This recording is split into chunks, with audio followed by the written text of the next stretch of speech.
वैसे तो दुनिया भर के अंदर टाइम ट्रैवल पॉसिबल ही नहीं है, लेकिन चाइना के अंदर इसके ऊपर एक बाकायदा कानून मौजूद है कि आप लीगली तौर पर टाइम ट्रैवल नहीं कर सकते। चाइना वालों, कौन सा नशा फूंकते हो?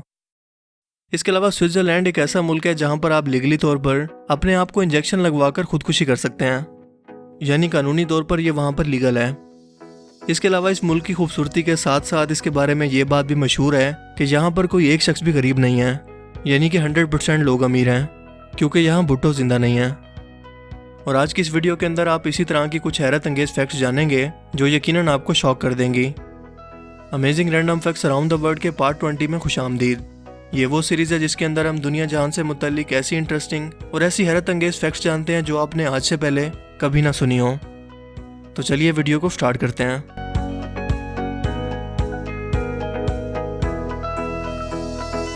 अगर बात करें दुनिया के सबसे आइसोलेटेड दरख्त की, यानी कि जो तमाम इंसानी आबादी और तमाम सब्जे से दूर तनहा एक जगह पर मौजूद हो, तो इसी तरह का एक दरख्त मिला था अफ्रीका के सारा डेजर्ट में, जो कुछ इस तरह का दिखता था।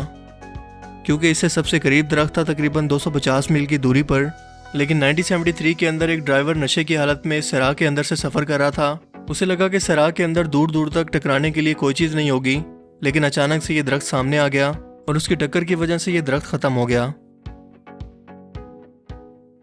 रिलीजन यानी कि मज़हब एक इंसान की ज़िंदगी के अंदर सबसे ज़्यादा अहम होता है, लेकिन 2008 में पूरी दुनिया के अंदर एक गैलप सर्वे किया गया जिसके मुताबिक ये जानने की कोशिश की गई कि दुनिया के कौन से ममालिक के लोग मज़हब को इम्पोर्टेंस देते हैं और कौन लोग बिल्कुल नहीं।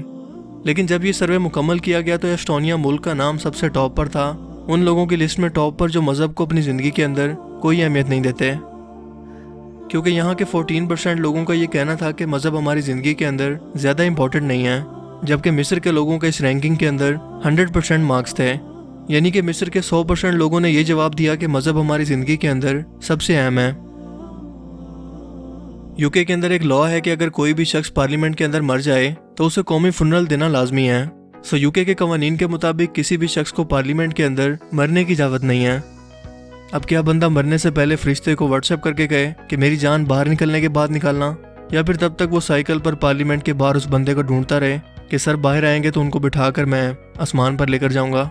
मतलब ये क्या कानून हुआ यार, इसकी क्या सेंस बनती है? सोशल मीडिया एडिक्शन के बारे में तो हम सभी लोग जानते हैं और यकीनन इस वक्त भी बहुत सारे लोग इस एडिक्शन से गुजर रहे होंगे, लेकिन एक अमेरिकी इंटरनेट प्रोग्रामर मिनीज सिटी ने एक औरत को सिर्फ इसलिए नौकरी पर हायर कर लिया कि वो जब भी काम के दौरान अपना फेसबुक अकाउंट चेक करने की कोशिश करे तो ये लड़की इसे जोरदार थप्पड़ लगा दे। सोचो कितनी टफ जॉब है। और वैसे भी अगर मनीष चाहे तो वो वॉशरूम में भी तो जाकर चेक कर सकता है। क्या आपके पास पैसा है और आप इसे इन्वेस्ट करना चाहते हैं तो डोंट वरी, मैं आपको रास्ता बताता हूँ। सोमालिया के अंदर एक पायरेट स्टॉक एक्सचेंज है जो कि खुद पायरेट्स चला रहे हैं, यानी कि समुद्री लुटेरों ने इसे स्टॉक एक्सचेंज के तौर पर बनाया है। इनका कहना है कि अगर आप इनकी स्टॉक एक्सचेंज के अंदर पैसा इन्वेस्ट करें तो ये समंदर के अंदर लूट मार के जरिए और हाईजैकिंग से जो भी पैसा कमाएंगे उसमें आपका भी हिस्सा होगा। क्या ख्याल है फिर? अगर आप गूगल पर do a barrel roll type करें तो ये पेज स्पिन करने लगेगा। हम जानते हैं कि लेमन इनविजिबल इंक के अंदर इस्तेमाल होता है, सो अगर हम इसे अपने चेहरे पर लगा दें तो हम लोग भी इनविजिबल हो जाएंगे। नहीं, ये मैं नहीं कह रहा, बल्कि यही चीज़ सोचकर एक शख्स ने बैंक को लूटने की कोशिश की, वो भी दिन दिहाड़े। इवन कि वो सिक्योरिटी कैमरास के सामने नाचता हुआ और स्माइल करता हुआ गुजरा, क्योंकि उसे लगता था कि लेमन जूस चेहरे पर लगाकर अब वो किसी को नज़र नहीं आ रहा। लेकिन चोरी के कुछ ही घंटों बाद जब इसे पकड़ लिया गया तो इसने सिक्योरिटी कैमरास की फुटेज देखकर यकीन ही नहीं किया कि ये मैं हूँ, क्योंकि इसके मुताबिक उसे इनविजिबल होना चाहिए था। इस शख्स को इनविजिबल लेमन मैन के नाम से भी जाना जाता है। ओल्ड होम्स के बारे में तो हम सभी लोगों ने यकीनन सुना होगा, लेकिन अब बरतानिया के अंदर बूढ़ी बिल्लियों के लिए भी ओल्ड होम बना दिए गए हैं, जहां इन बूढ़ी बिल्लियों को अच्छी खुराक, आरामदेह बिस्तर, सोफे और हर तरह की सहूलियात दस्तयाब होती हैं, वाईफाई और स्विमिंग पूल के अलावा। अब तक यहाँ पर 80 बिल्लियों को रखा गया है और ये इदारा बाकायदा एक ट्रस्ट की तरह चल रहा है। आपने बचपन में यकीनन हाइड एंड सीक यानी कि लुकन छुपी का खेल जरूर खेला होगा, लेकिन आपको ये जानकर हैरत होगी कि इटली के इस कस्बे के अंदर जिसका नाम है कोन्सेनो, यहाँ बाकायदा इस खेल को स्पोर्ट्स की शक्ल हासिल है और यहाँ पर बाकायदा इसके कंपटीशन भी हुआ करते हैं जिसे hide and seek world championship कहते हैं।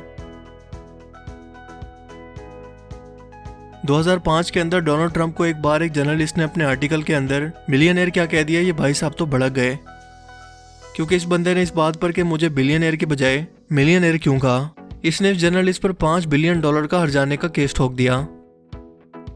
और बाय द वे, अभी कुछ दिन पहले समुद्री रास्ते से हवा का तूफान, जिसे टोर्नेडो कहते हैं, अमेरिका में दाखिल हो रहा है, जिस पर एज ए सदर डोनाल्ड ट्रंप से मशवरा मांगा गया कि इससे बचने के लिए क्या करना चाहिए। तो इन्होंने जवाब दिया कि इस टोर्नेडो के अंदर न्यूक्लियर बम मार दो ताकि ये बिखर जाए। न्यूक्लियर बम ना हो गया, अम्मी की चप्पल हो गई। सो अगर इसी लॉजिक से देखा जाए तो कल को अगर बारिशें ज़्यादा होने लगे तो ये भाई साहब कहेंगे कि बादलों के अंदर न्यूक्लियर मिसाइल मारो। पता नहीं वहाँ मौजूद ऑफिशियल्स ने इस बात को सुनने के बाद अपनी हंसी को कैसे रोका होगा। साउथ पैसिफिक ओशन के अंदर एक आइलैंड है जिसका नाम है नियो, और इसके बारे में मजे की बात यह है कि इसकी करेंसी पर किसी भी किस्म की कोई मोनूमेंट या किसी भी पॉलिटिकल पर्सनैलिटी की कोई तस्वीर नहीं है, बल्कि इनकी करेंसी पर मिकी माउस, स्टार वॉर्स और इसी तरह के दूसरे कैरेक्टर्स की पिक्चर्स प्रिंट हैं। इस मुल्क के अंदर सिर्फ 1200 लोग ही मौजूद हैं और इसके अक्सर मामलात को न्यूजीलैंड ही चलाता है, और इनकी ये करेंसीज न्यूजीलैंड के अंदर ही प्रिंट होती हैं। बल्कि ये तो कुछ भी नहीं है जो फेडरल स्टेट ऑफ मैक्रोनेशिया कंट्री के अंदर होता है, क्योंकि यहाँ आज भी लोग पेमेंट के लिए सिक्कों की बजाय तराशे हुए पत्थरों का इस्तेमाल करते हैं, जो साइज में इतने बड़े होते हैं जितना कि आपको दिख रहा है।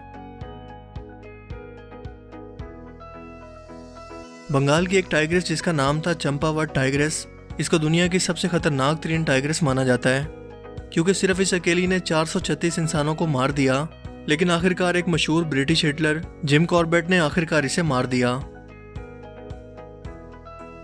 इस शख्स को दुनिया का सबसे लकी तरीन इंसान समझा जाता है, क्योंकि दूसरी जंग अजीम के दौरान जब जापान के शहर हिरोशिमा और नागासाकी पर एटॉमिक बॉम्ब गिरे तो ये शख्स इन दोनों हमलों के अंदर ही बच गया। दरअसल ये नागासाकी का रिहायशी था और काम के सिलसिले में हिरोशिमा आया हुआ था, लेकिन जब ये घर वापस पहुंचा तो नागासाकी तबाह हो चुका था, लेकिन जैसे ही ये हिरोशिमा से निकला इस पर भी एटॉमिक बॉम्ब गिर गया। ये शख्स 4 जनवरी 2010 तक जिंदा रहा, लेकिन बाद में स्टमक कैंसर से मर गया। 5 फरवरी 1958 के अंदर अमेरिकन एयरफोर्स के 2 जेट आपस में सुवाना आइलैंड जॉर्जिया के मकाम पर एक दूसरे से टकरा गए। इन दोनों जेट में से एक 7000 पाउंड वजनी एटॉमिक बॉम्ब को लेकर जा रहा था, लेकिन इस क्रैश के बाद पायलट ने डर कर इस एटॉमिक बॉम्ब को पानी में गिरा दिया ताकि ये फौरन फट ना जाए। लेकिन इसके बाद अमेरिकन नेवी ने इसे पानी के अंदर ढूंढने की बहुत कोशिश की, लेकिन इसका कोई पता नहीं चला, और इस बात को 50 साल गुजर चुके हैं।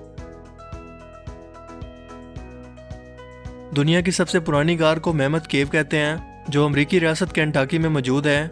इस गार को 390 मील तक साइंटिस्ट ने एक्सप्लोर किया है, लेकिन अब साइंटिस्ट का ये मानना है कि ये गार 600 मील से भी ज्यादा लंबी हो सकती है।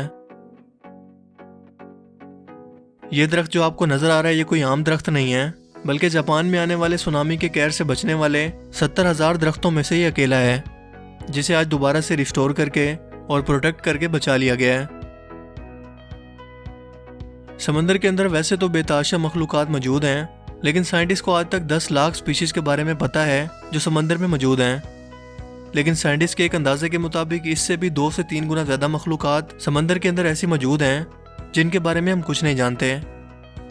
अब तक हम सिर्फ समंदर की गहराई के अंदर 35,814 फुट की गहराई तक ही पहुंच सके हैं, जहां मशहूर Hollywood film director James Cameron अपनी एक सबमरीन के अंदर बैठकर समंदर की इस गहराई में पहुंचे।